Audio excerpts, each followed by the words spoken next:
अभी आपसे पूछा जाए ठाकुर जी का स्वरूप कैसा है, तो अधिकतर सब ऐसे बोलते हैं ठाकुर जी सांवले हैं, ठाकुर जी के मोटे मोटे नेत्र हैं, ठाकुर जी मोर मुकुट पहनते हैं, ठाकुर जी वंशी धारण करते हैं, ठाकुर जी त्रिभंगी हैं। ये ठाकुर जी का रूप है। रूप और स्वरूप दो होते हैं। हर व्यक्ति के भी रूप और स्वरूप दो होते हैं। बहुत ध्यान से सुनिएगा।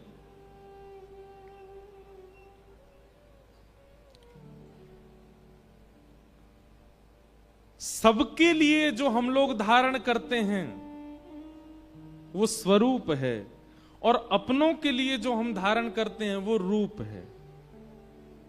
समझ रहे हैं हमारी बात?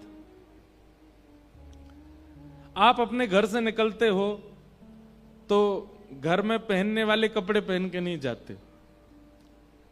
कोई कहे चलना मार्केट चल, अरे 2 मिनट दो, हम कपड़े, अरे ऐसे ही चल रहा, अरे ये घर के कपड़े ऐसे थोड़ी जाएंगे, थोड़े बदल के आओगे, दूसरे कपड़े पहनोगे, बाल बाल काटोगे, ज्यादा ही सजवे धजवे को होएगा तो पाउडर लगाओगे और आदि जो भी है। बाहर वालों के लिए आप क्या धारण करते हैं? स्वरूप। वो आपका वास्तविक नहीं होता, वो बनावटी होता है। और अपनों के लिए आप वास्तविक होते हो।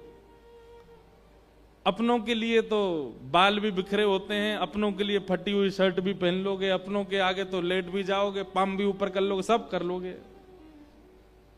ऐसे ही ठाकुर जी के भी रूप और स्वरूप दो हैं।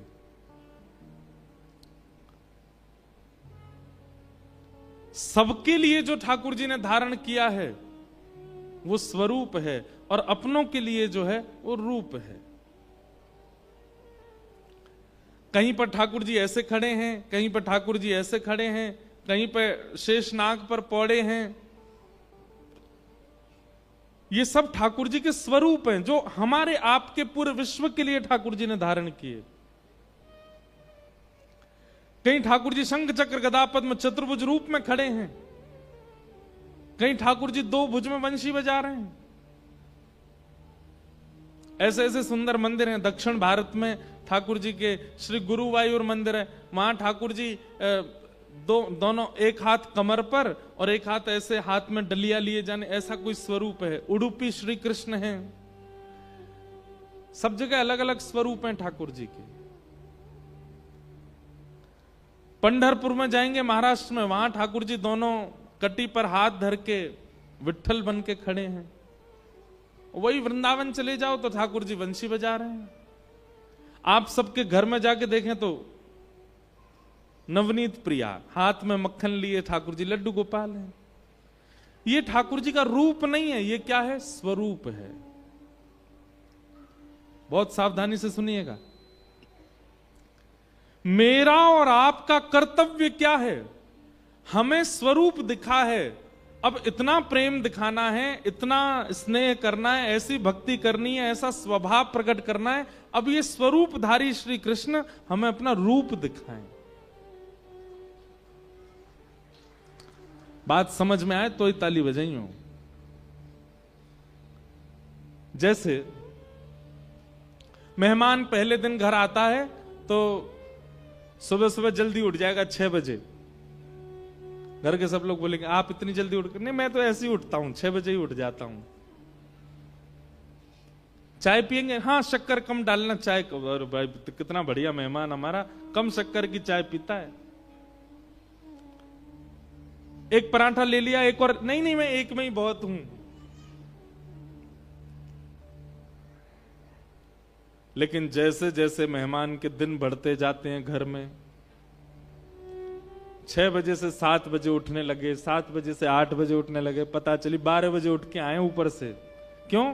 जब अत्यंत सामीप्य होने लगता है, जब अत्यंत प्रेम होने लगता है, जब थोड़ी घनिष्ठता होने लगती है, तो व्यक्ति अपने बनावटी रूप को त्यागने लगता है। फिर वो एक्चुअल रूप में आने लगता है। फिर वो जैसा है वैसा आपके सामने प्रकट करने में बिल्कुल लज्जा नहीं करता। आपने परोसा था 2 पराठा, वो जबरदस्ती एक और बना दो, हमको भूख लग रही है। जब नया नया आया था तब तो एक में ही काम चल रहा था, लेकिन अब प्रेम ज्यादा हो गया, इसलिए अब कह करके मांगा जा रहा है। ठाकुर जी हमारे घर आए हैं, 10 साल से सेवा हम कर रहे हैं, ऐसे ही बैठे हैं ठाकुर जी। इसका मतलब क्या है?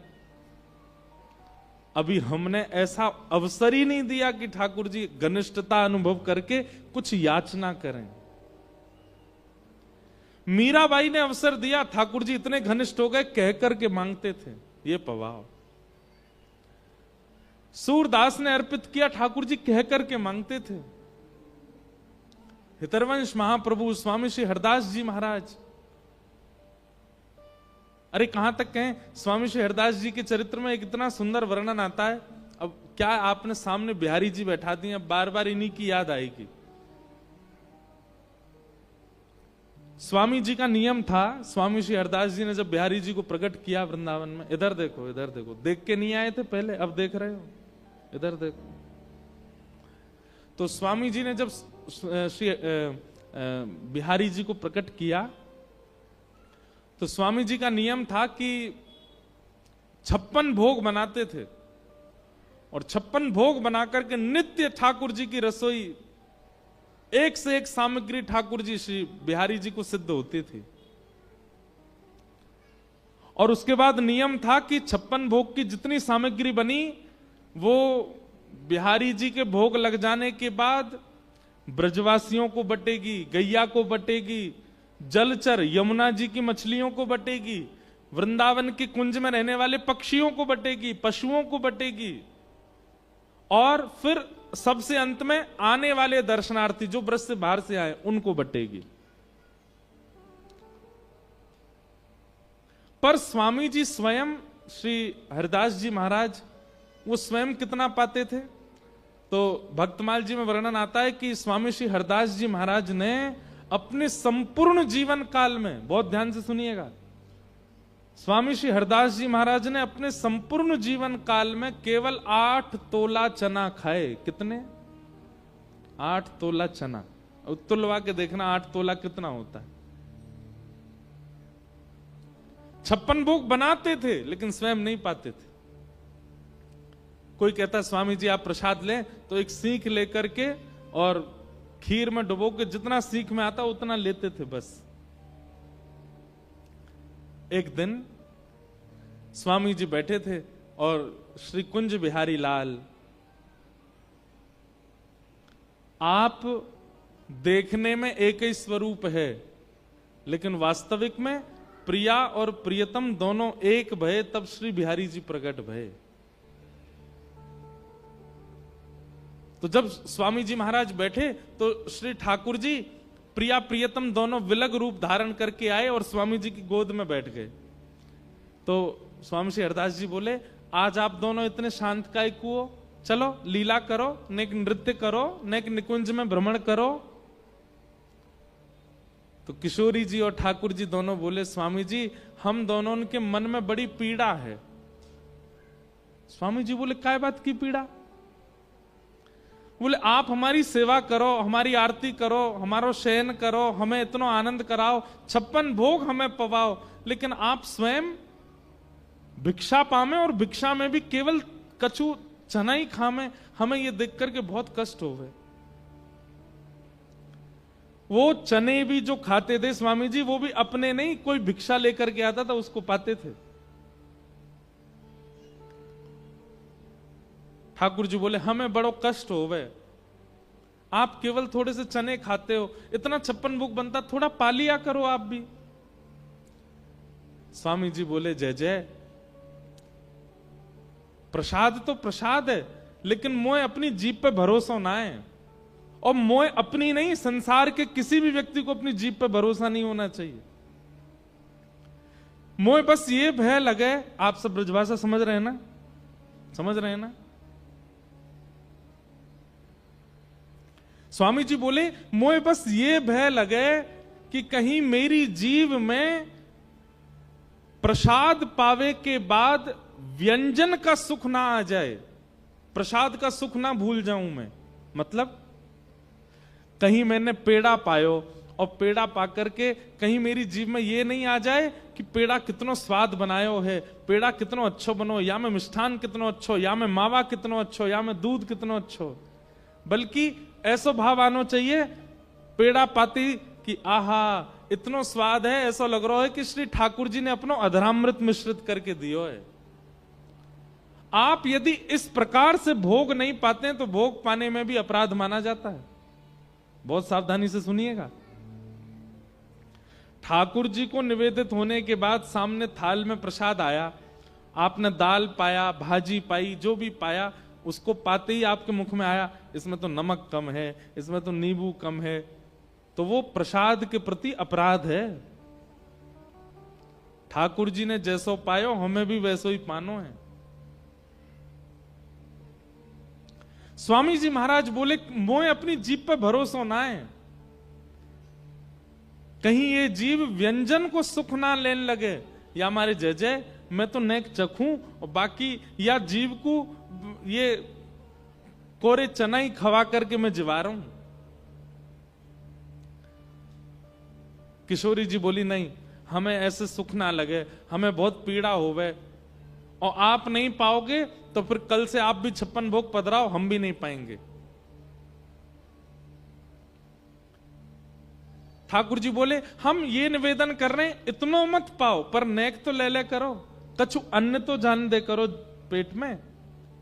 स्वामी जी बड़े उदास है, बोले दोनों प्रिया प्रियतम इतनी प्रार्थना कर रहे हैं और इतनी मनोहार कर रहे हैं और मैं नहीं मानूं, ऐसा कैसे, ऐसा ये तो मेरे प्राण धन है, मेरे जीवन धन है, इनकी आज्ञा के आगे मैं अपनी इच्छा कैसे रख सकूं। स्वामी जी बोले ठीक है, कल से मैं अन्न पाऊंगा। तो किशोरी जी इतनी खुश है गई, खुश है करके नृत्य करने लगी, नाचन लगी। स्वामी जी कल से अन्न पाएंगे। लेकिन स्वामी श्री हरदास जी तो स्वामी जी हैं, आपने कहा कियो, राजपुर के एक वैष्णव के यहाँ आटे की भिक्षा लेके आए, आटे की भिक्षा मंगाई और सूखे आटे में नेक यमुना जल मिला के वाकू माड़ करके बाकी छोटी सी बाटी बनाई और वो बाटी सेक करके बाटी तैयार रह गई। और बिहारी जी के सामने गए और स्वामी जी बोले देखो जय जय मैं अन्न पा रहा हूं। किशोरी जी ठाकुर जी को देखें, ठाकुर जी किशोरी देखें, जे कहा पा रहे हो? बोले ये बाटी है, आटे में यमुना जल मिला के मैंने बाटी बनाई है, नेक्सी से यह पाऊंगा।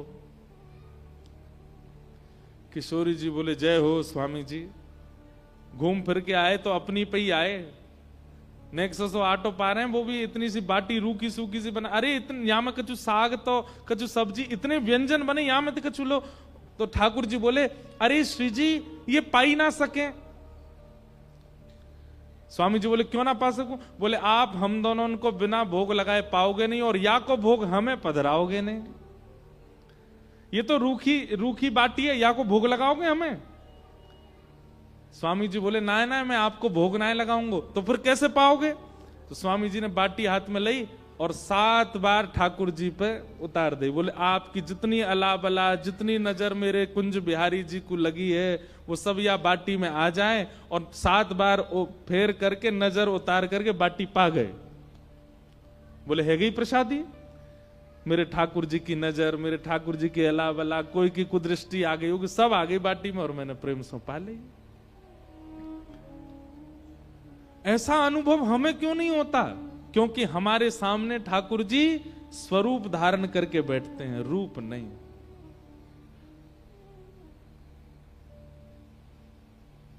ठाकुर जी का रूप क्या है? सच्चिदानंद रूपाय, सत्य चैतन्य और आनंद।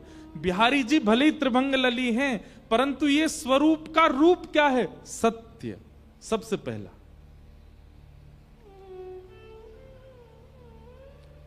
दूसरा चैतन्य और तीसरा आनंद। सच्चिदानंद रूपाय। उस भावना के बगैर यदि आप ठाकुर जी का अनुभव करने जाएंगे तो आपको स्वरूप ही दिखेगा, रूप नहीं दिखेगा।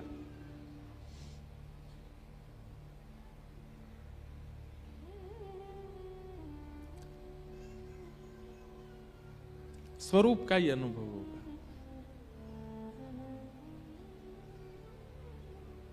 ठाकुर जी के प्रति सबसे पहले सत्य की भावना। साचो राधा रमण झूठो सब संसार। सत्य स्वरूप तो केवल श्री ठाकुर जी, बाकी सब झूठे।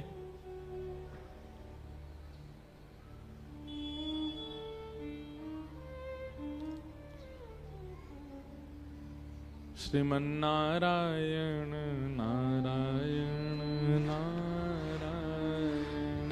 श्रीमन्नारायण नारायण नारायण, भजमन नारायण नारायण नारायण, भजमन नारायण नारायण नारायण, श्रीमन्नारायण नारायण नारायण, श्रीमन्नारायण नारायण नारायण,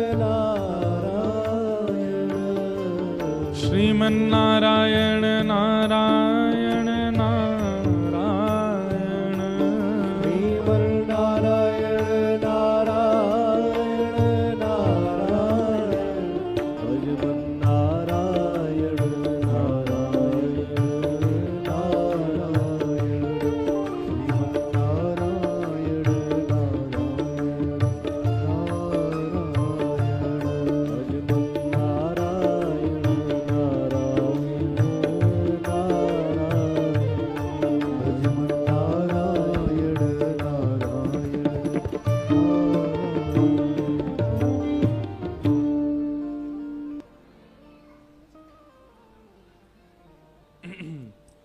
बोलो वृंदावन बिहारी लाल की जय।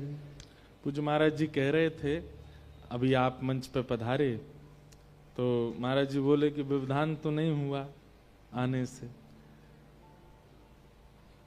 वास्तव में तो कथा के मध्य में अगर कोई विषय वार्ता करे, अगर कोई प्रमाद डाले तो वो व्यवधान है, परंतु यदि कथा के बीच में कोई हरिजन आवे, हरि के जना पधारे, हरि को भजवे वारे आवे, तो यही मानना चाहिए कि कथा में साक्षात हरि ही आए हैं, उसमें व्यवधान नहीं। महाराज जी को बारंबार प्रणाम। तो हम निवेदन कर रहे थे कि स्वरूप तो है, अब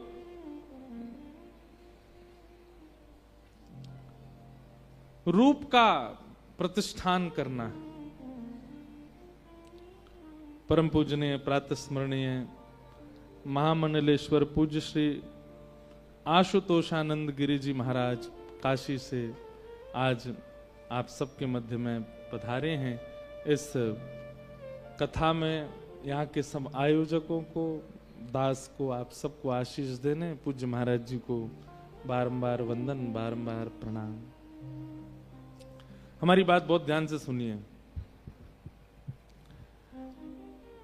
सबसे पहले ठाकुर जी के प्रति सत्य की भावना, मतलब चाहे जीवन में कैसी स्थिति आ जाए, चाहे जीवन में कैसी परिस्थिति बन जाए, आपका सत्य डगमगाना नहीं चाहिए। वो विश्वास जो ठाकुर जी के प्रति एक बार आपका बना, वो सदा बना रहना चाहिए। होता क्या है कि जीवन में घटने वाली घटनाएं, जीवन में होने वाले कुछ उथल पुथल, उनसे हमारा सबसे पहले विश्वास ठाकुर जी से दूर हो जाता है। बिन विश्वास भगति नहीं। जैसे मानव जीवित कब माना जाता है? जब उसकी श्वास हो। ऐसे ही भक्ति जागृत कब मानी जाती? जब उसमें विश्वास हो। आपका विश्वास जैसे टूटता है, भक्ति वहीं विश्राम हो जाती है। इसलिए ठाकुर जी के प्रति सत्य का विश्वास कि ये सत्य है, मेरे जीवन में जो होगा, मेरे भविष्य में जो होगा, मुझे विश्वास है ठाकुर जी सब आनंद कराएंगे। और उसके बाद चाहे पैर टूट जाए, लेकिन ठाकुर जी के प्रति अविश्वास ना हो, यह ठाकुर जी का सत्य स्वरूप है। ठाकुर जी का दूसरा स्वरूप क्या है? चैतन्य। कई लोग कहते हैं हमें सेवा सिखा दीजिए, हमें सेवा के बारे में बताइए, हमें ठाकुर जी की सेवा कैसे करनी चाहिए इसके बारे में थोड़ा बताओ। मां को बताना नहीं पड़ता कि बालक को लालन पालन कैसे करना, भले ही 4 माताएं आके उसको बताती जरूर है ऐसा करो, पर मां बालक का लालन अपने आप कर लेती है। उसके पीछे सबसे पहला कारण क्या है, वो उसे अपना मानती है, और दूसरा कारण क्या है, वो उसको चैतन्य मानती है। चैतन्य मतलब, चैतन्य किसको कहते हैं? ठाकुर जी का दूसरा स्वरूप है चैतन्य।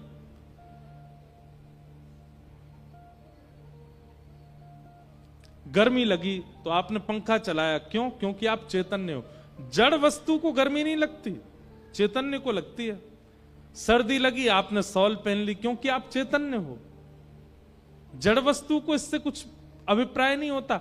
कई बार आप अपने ठाकुर के प्रति जड़ का भाव रखते हो, और जैसे ही आप ठाकुर जी के प्रति जड़ का भाव रखते हैं, आपकी सेवा उसी समय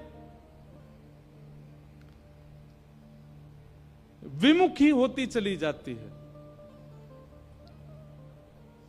ठाकुर जी के प्रति चैतन्य भाव रखो। कैसे? अभी जाड़े का समय हमारे ठाकुर जी शॉल पहनेंगे, अभी गर्मी का समय हमारे ठाकुर जी कॉटन के कपड़े पहनेंगे। हमारे वृंदावन में जाओ तो वृंदावन में फूल बंगला क्यों बनते हैं? फूल बंगला बनाने का प्रयोजन ही यही होता है कि अब ठाकुर जी, जेठ का महीना आ गया, अब भीषण गर्मी आ गई, अब ठाकुर जी मोगरा के, गुलाब के, पुष्प के कुंज में बैठेंगे ताकि ठाकुर जी को शीतलता का अनुभव हो।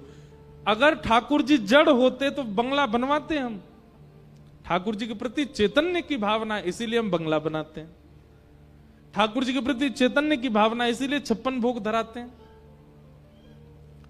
ठाकुर जी के प्रति चैतन्य की भावना, इसीलिए सामने सेज सजा के ठाकुर जी को उस पर सुलाते हैं, जगाते हैं, सब सेवा करते हैं। सेवा तभी सिद्ध होगी जब ठाकुर जी के प्रति चैतन्य की भावना रखोगे। जड़ की भावना आती, सेवा नष्ट होने लग जाती है। एक कथा ऐसी सुनाते हैं, 2 ब्रज की भोली भाली माताएं थीं। यमुना जी के तट पे यमुना जल भरवे गईं, और जैसे यमुना जल भर के जा रही थी वापस, इतने में ही एक महात्मा आए।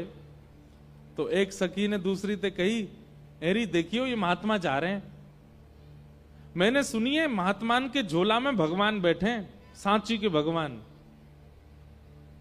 तो दूसरी बोली रुक जा अभी देख लें। बोले कैसे देखेंगे, महात्मा दिखा में ना आए। तो दोनों खड़ी खड़ी आपस में बात कर रही। इतने में महात्मा अपना झोला रख के, वस्त्र आदि उतार के यमुना जल स्नान करने के लिए जैसे ही गए, तो सखी बोली अरे चल, महात्मा तो स्नान कर रहा हो, या कि ठाकुर जी को देख के हमें कैसे हैं। और दौड़ करके दोनों गई, और जैसे झोला खोल करके भीतर से निकालो तो एक डिब्बा निकलो, और डिब्बा जैसे ही खोलो तो वहां में लड्डू गोपाल बैठे, ऐसे जैसे लड्डू गोपाल हूं मैं। इतनी भोली वो सखी बोली अरे बहन देखियो तो, या निष्ठुर बाबा ने नेक से डिब्बा में ठाकुर जी बंद कर दिए। ठाकुर जी के हाथ पाम टेढ़े मेढ़े है गए जी, हाथ ऐसो है गो, पाम ऐसे पीछे को है गए। हमने तो खड़े खड़े ठाकुर जी देखे हैं, लेकिन या बाबा ने ऐसे डिब्बा में बंद किए, ठाकुर जी के हाथ पाम टेढ़े है गए। अरे तेरे पास मक्खन धरो है ना, निकाल के दे, मैं ठाकुर जी की मालिश कर दूं। और मक्खन लेकर के ठाकुर जी के ऐसे, लड्डू गोपाल ठाकुर जी के हाथ सीधे कर रही है। अरे ठाकुर जी हाथ अकड़ गए आपके, सीधे कर लो। अरे लाल जी सीधे कर लो, पाम सीधे कर लो, मालिश कर रही है। अब उसके अंदर ये भावना नहीं है कि ठाकुर जी जड़ है, उसके अंदर ये भावना नहीं है कि ठाकुर जी अष्ट धातु के हैं, कि पीतल के हैं, कि सोने के हैं, कि चांदी के। उसके लिए ये भावना है ठाकुर जी चैतन्य हैं। जिस भाव से वो ठाकुर जी के हाथ और पैरों में मक्खन लगा रही थी, ठाकुर जी के हाथ पांव दोनों सीधे हो गए, और ठाकुर जी लड्डू गोपाल खड़े हो गए। और जैसे ही लड्डू गोपाल खड़े भये, देखिए अब बढ़िया लग रहे हैं ना, खड़े है गए। इतने में ही बाबा स्नान करके उन्होंने अपने झोला की ओर देखा और चिल्लाए, महाराज अरे रुको, क्या कर रही हो, क्या निकाल रही हो। दोनों तुरंत ठाकुर जी को धर के वहां से भाज गए। बाबा ने करके आए, देखा झोला पूरा बिखरा पड़ा, सब सामान बाहर निकले। ठाकुर जी का डिब्बा आधा खुला पड़ा है और धरा है। बाबा ने धीरे धीरे सब सामान धरे, ठाकुर जी का डिब्बा उठा के जैसे ही बंद करने लगे वो बंद ही नहीं हो गए। महात्मा बोले क्या हो गया, क्या धरा अंदर? जैसे ही खोल के देखा तो लड्डू गोपाल जिनकी 40 वर्षों से सेवा कर रहे वो खड़े खड़े हैं, हाथ उसी दे गए, पाम उसी दे गए, ठाकुर जी खड़े हैं। महात्मा बोले ठाकुर जी तो मेरे ही हैं, नैन नक्श तो मेरे ठाकुर जी के, वस्त्र भी मेरे ठाकुर जी के हैं। अब लड्डू गोपाल तो ऐसे नीचे घेराव वाले वस्त्र पहनते हैं, अब लड्डू गोपाल खड़े है गए तो किशोरी जी की जैसे मानो कोई घाघर घूम गई हो ऐसे बन गए ठाकुर जी। महात्मा के नेत्र सजल हो गए। जीवन भर यज्ञ तप जप ना जाने कैसे कैसे साधन करके ठाकुर जी की सेवा की, पर धन्य है ये भोली भाली ब्रजांगनाएं। इन्होंने ठाकुर जी को जड़ नहीं माना, मैंने जड़ मांगा डिब्बा में बंद करके धर दिए, लेकिन इन्होंने चैतन्य माना। ठाकुर जी के हाथ में ऐसो ऐसो मक्खन पधरायो कि ठाकुर जी सीधे है गए। क्यों? क्योंकि ठाकुर जी जड़ नहीं है, चैतन्य।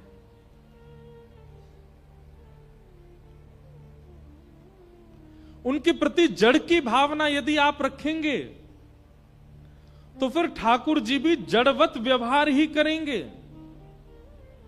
जड़ नहीं, वो चैतन्य है। सबसे पहला ठाकुर जी सत्य हैं, दूसरी ठाकुर जी चैतन्य हैं, और तीसरा यदि सत्य और चैतन्य इन दो रूपों को भली भांति आपने ठाकुर जी का मान लिया तो तीसरा रूप आपको नहीं देखना, ठाकुर जी दिखाएंगे। और तीसरा रूप क्या है?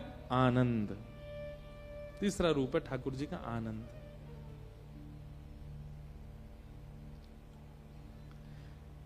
कई लोग हैं वो बिहारी जी को देखते हैं,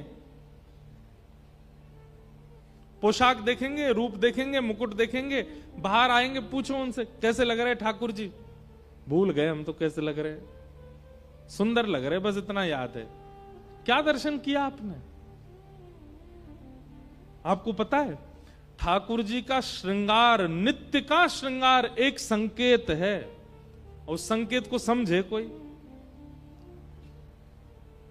जैसे एक निकुंज की बात बता रहे हैं, जिनको समझ आए वही समझिए, जिन है सके कई इनको नहीं समझ आए।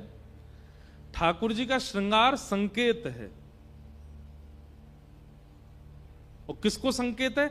जो रस के उपासक हमारे ब्रज के लोग हैं उनको ठाकुर जी संकेत करते हैं। जैसे मान लो आज ठाकुर जी ने नीली पोशाक पहनी, और नीली पोशाक के ऊपर ठाकुर जी ने गुलाबी मालाएं धारण की, सिर पर श्वेत पाग धारण की, श्वेत पगड़ी पहनी, और उस पर स्वर्ण का सिरपेच धारण किया, आदि आदि ये श्रृंगार।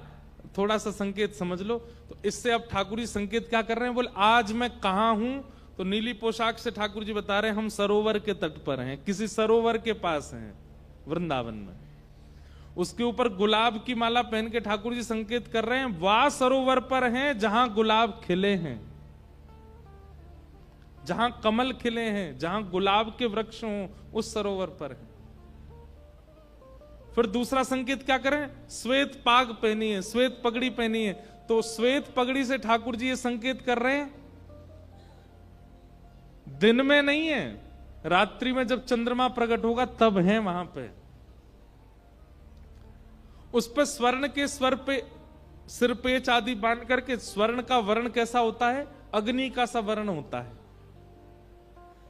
और अग्नि का जो वर्ण होता है वो कभी कभी ध्रुव तारा का होता है। ध्रुव तारा केवल दिन में ब्रह्म मुहूर्त में दिखाई देता है, बाकी के तारे आपको श्वेत दिखाई देंगे, लेकिन ध्रुव तारा जो होता है वो गोल्डन कलर का चमकता है। तो मानो ठाकुर जी स्वर्ण सिर पर श्वेत पाग पहन करके, सिरपेच धारण करके ये संकेत कर रहे हैं कि हम सरोवर के तट पर होंगे जहां कमल खिले हों, ऐसे सरोवर के तट पर होंगे, और जब चंद्रमा आकाश में होंगे, और वो चंद्रमा भी कब आकाश में हो? जब ध्रुव तारा निकला होगा तब हम वहां होंगे। ये संकेत है, अब कोई नहीं पहचान पाता इस संकेत को। किशोरी जी पहचान जाती हैं, ललिता आदि सखियां पहचान जाती हैं, ठाकुर जी के सखा पहचान जाते हैं, वो निकुंज में पहुंच जाते हैं। आप दर्शन क्या करते हैं ठाकुर जी का? केवल श्रृंगार देख के आ जाते हैं, संकेत समझ ही नहीं पाते ठाकुर जी क्या कहना चाह रहे हैं, ठाकुर जी क्या निवेदन करना चाह रहे हैं। हर दिन का हमारे ब्रजमंडल में श्रृंगार एक संकेत है ठाकुर जी का। वो कब पता चलेगा वो संकेत? जब ठाकुर जी का सत्य और चैतन्य, ये दो रूपों में हमने दर्शन किया हो, सत्य माना हो, चैतन्य का अनुभव किया हो, ठाकुर जी आनंद का अनुभव करा देंगे।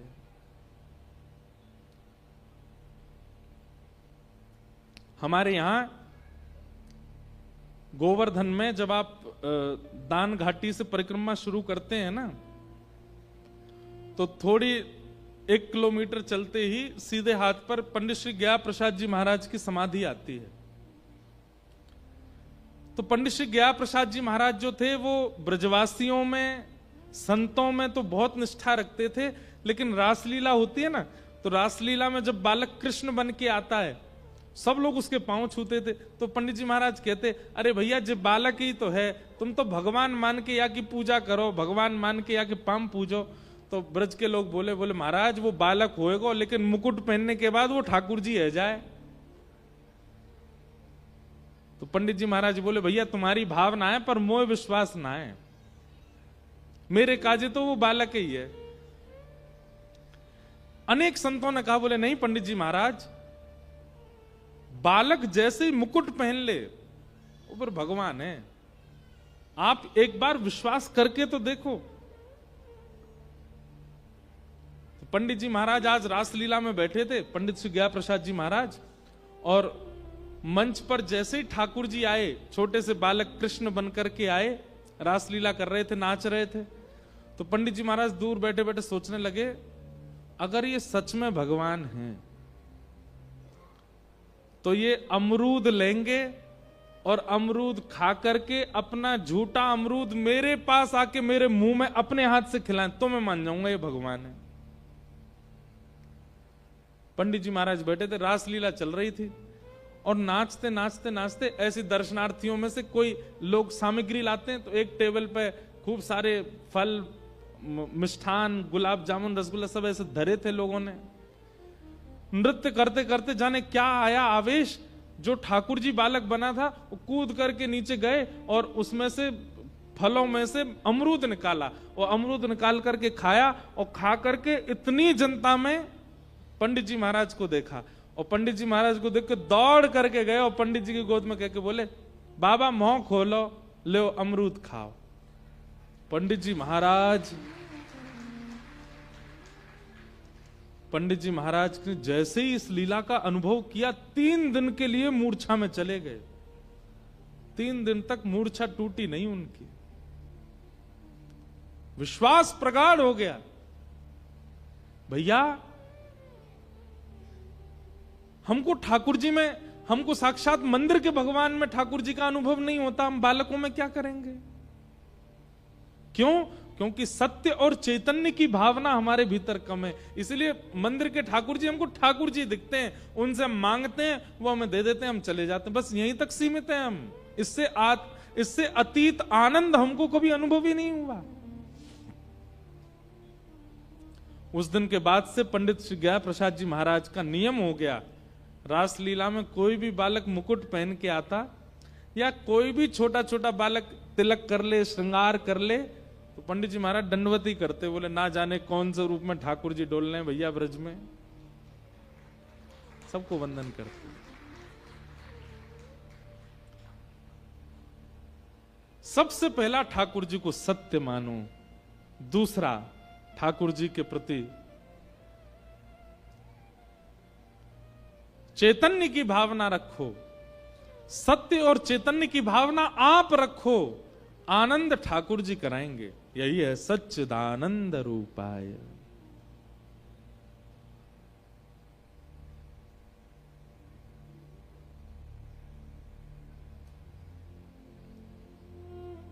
हमारे ब्रज में खूब सारे भाव गाए जाते हैं ठाकुर जी की सेवा में, संकीर्तन, भजन, संध्या आदि होती है, उनमें खूब एक एक भाव गाते हैं ठाकुर जी के लिए।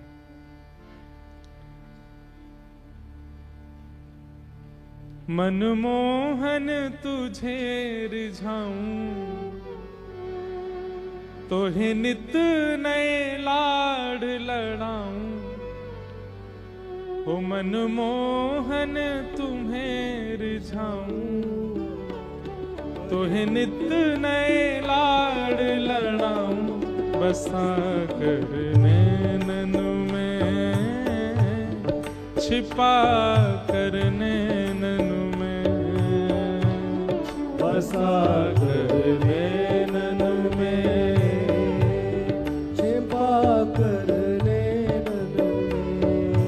ओ बसा कर नैनन में,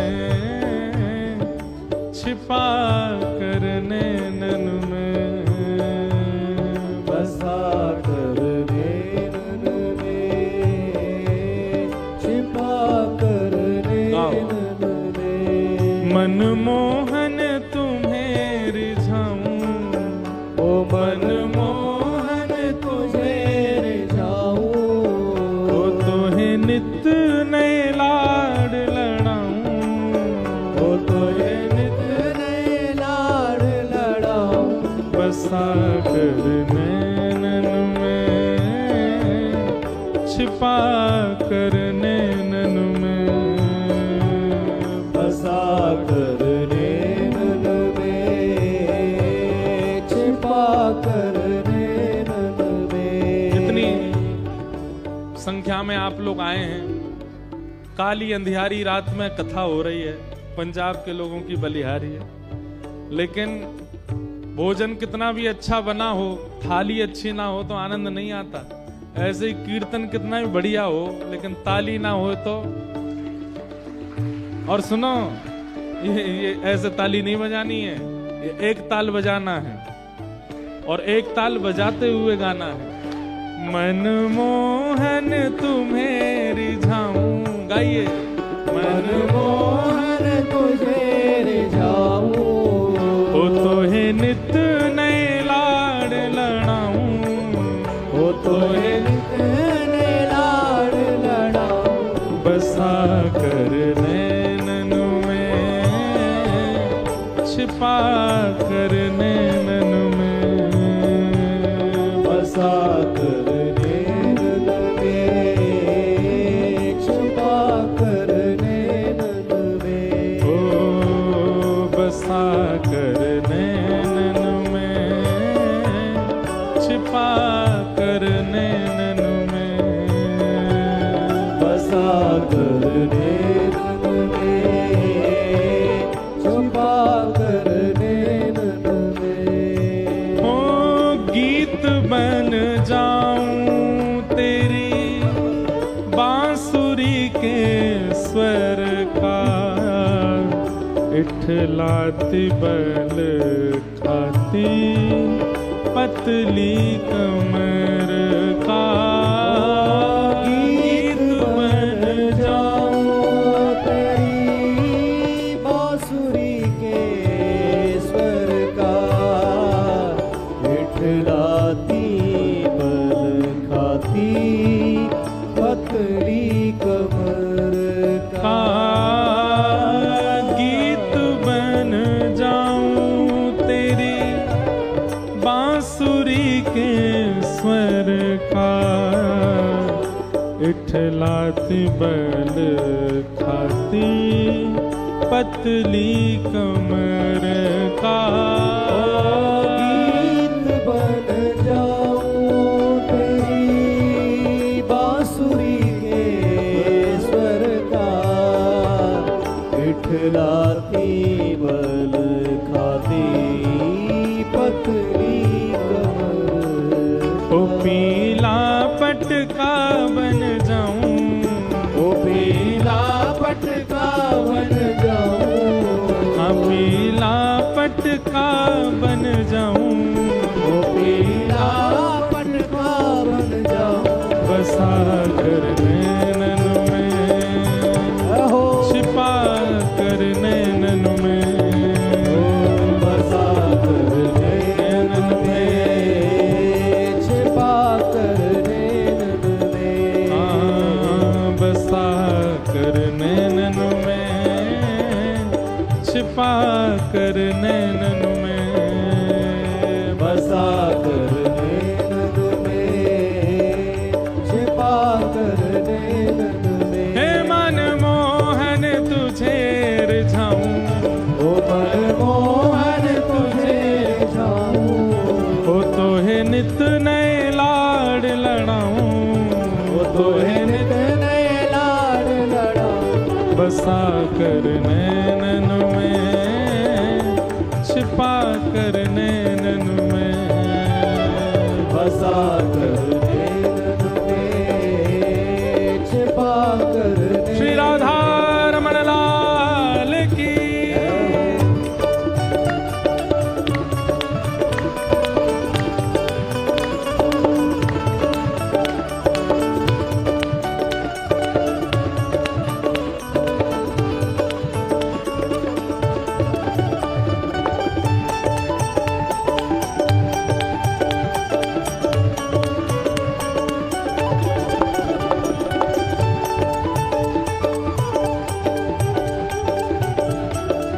श्री वृंदावन बिहारी लाल की।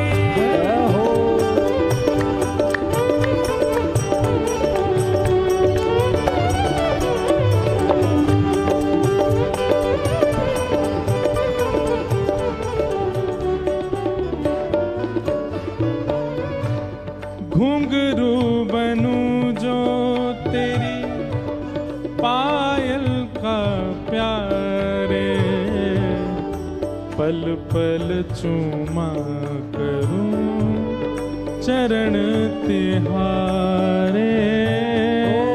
घुंघरू बनूं जो तेरी पायल का प्यारे, पल पल चूमा करूं चरण तुम्हारे।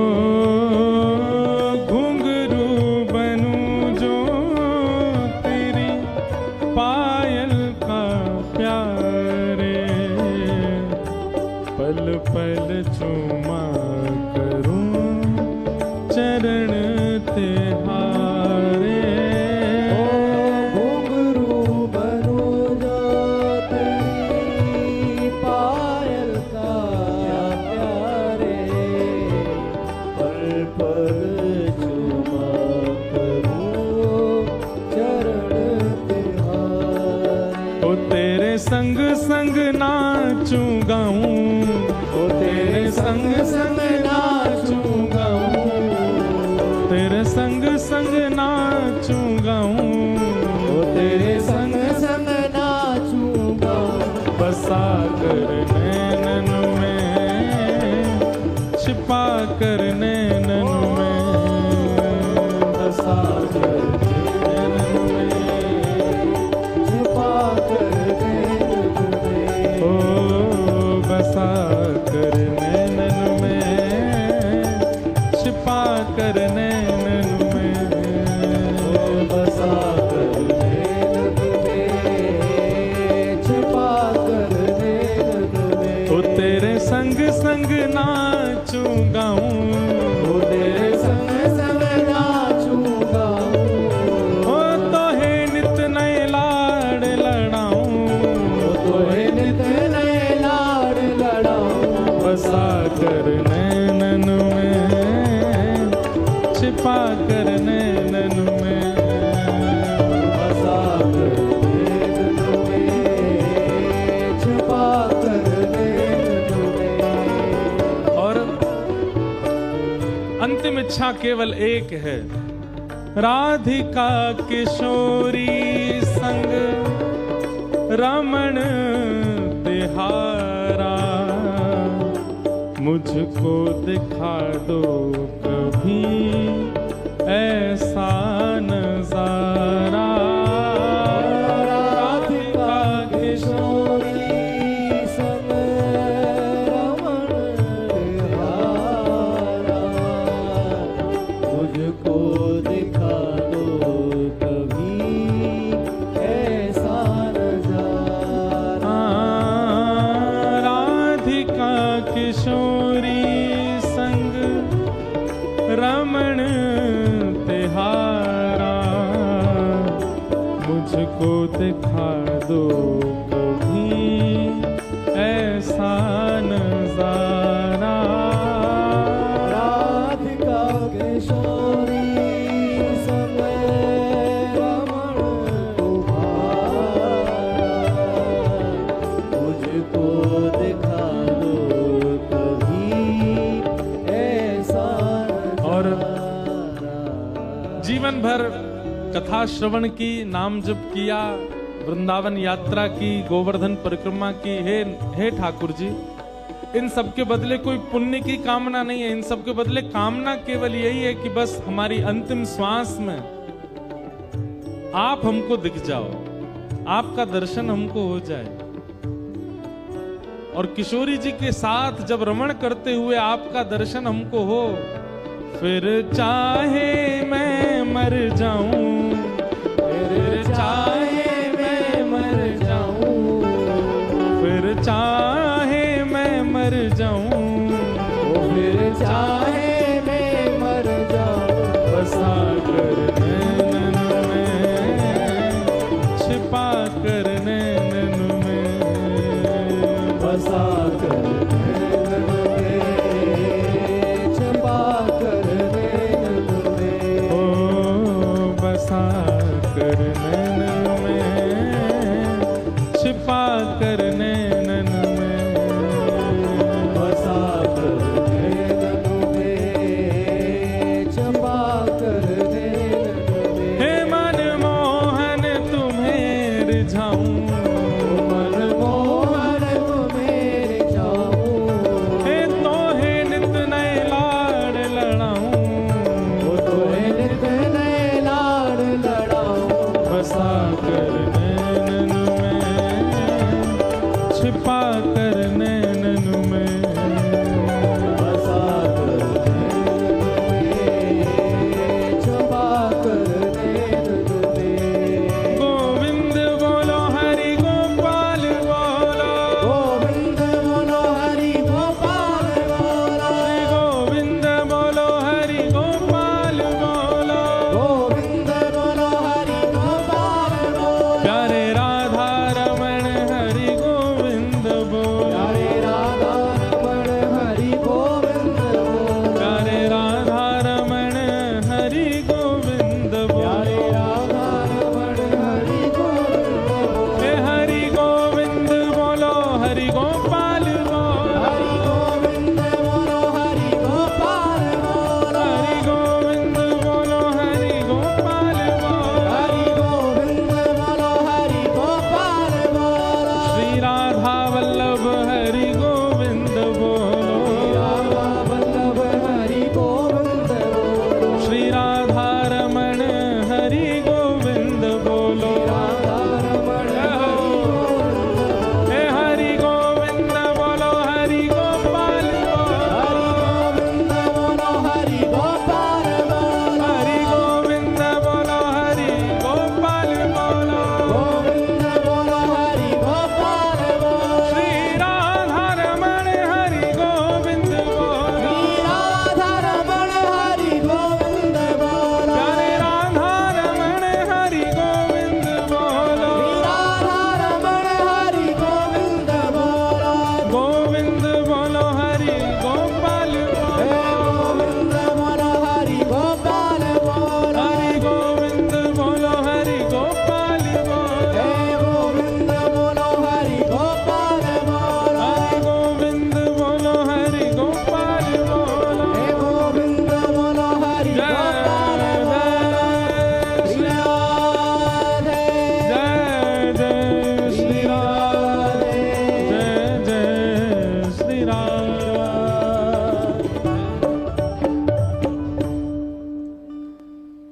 ऐसा अनुभव कि कभी ठाकुर जी के साथ नृत्य का अनुभव हो, कभी ठाकुर जी हमारे हाथ से प्रसाद पा रहे हो, ठाकुर जी हमारी सेवा से प्रसन्न होकर कुछ कह रहे हो, ये तभी हो सकता है जब उनको उनके स्वरूप को रूप में परिवर्तित किया जाए। और स्वरूप को रूप में परिवर्तित करने के लिए आपको सत्य और चैतन्य, ये दो स्थिति अपने मन में रखनी पड़ेगी ठाकुर जी के लिए। पहला, इतना अटूट विश्वास कि जो हो रहा है सब अच्छा ही होगा, कोई गड़बड़ नहीं, हमें ठाकुर जी पे विश्वास है, सब मंगल करेंगे। ये सत्य है, ये परम सत्य है। और दूसरा, ये चैतन्य है, ये पाषाण नहीं है, ये धातु नहीं है, ये मूर्ति नहीं है, ये चैतन्य है, ये भावना। इस प्रकार सच्चिदानंद रूपाय विश्वोत्पत्त्यादि हेतवे तापत्रय विनाशाय श्री कृष्णाय वयं नुमः। ऐसे श्री कृष्ण को हम बारंबार प्रणाम करते हैं। महात्मा का प्रारंभ होता है बंधुओं कि